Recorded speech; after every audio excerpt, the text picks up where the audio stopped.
আজ সকালের খাবারে একটু নতুন কিছু ট্রাই করছি, সেটা হচ্ছে মটর, যেগুলো ঘুগনিতে দেওয়া হয়। তো সবার প্রথমে আপনাদেরকে দেখিয়ে দিই, এর মধ্যে হচ্ছে সাদা সাদা যেগুলো রয়েছে ওগুলো সোয়াবিনের বীজ, আর হলুদ হলুদ যেগুলো দেখতে পাচ্ছেন এগুলো হচ্ছে ছোলা।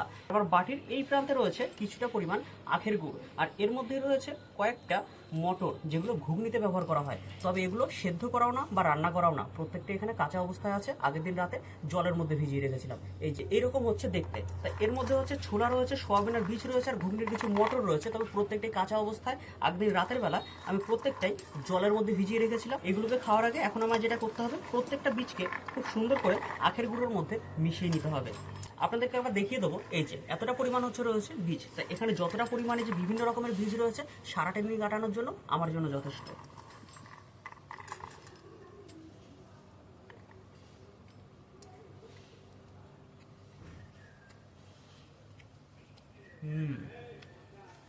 এর মধ্যে যে ঘুগনিতে দেওয়া সে মটরগুলো রয়েছে না, ওইগুলো এরকম কাঁচা অবস্থায় খেতে খুব সুন্দর টেস্ট।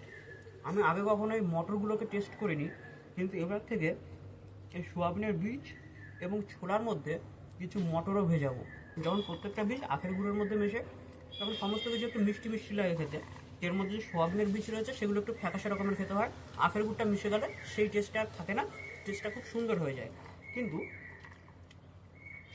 এই মটরগুলোর টেস্ট কাঁচা অবস্থায় সত্যি খুব সুন্দর। এর মধ্যে একটা কেমন যেন ফ্লেভার আছে, খুব সুন্দর খেতে।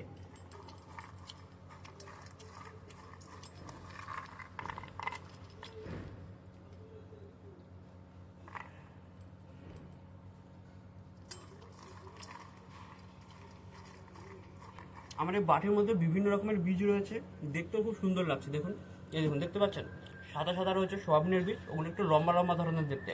আর কিছু পরিমাণ রয়েছে মটর, যেগুলো হালকা হলুদ রঙের দেখতে। আর এই যে ছোলাগুলো তো একদম পুরো গাঢ় ডিপ হলুদ রঙের দেখতে। সমস্ত কিছু মিশে দেখুন কালারটা কত সুন্দর লাগছে। এই যে দেখতে পাচ্ছেন কত সুন্দর কালার।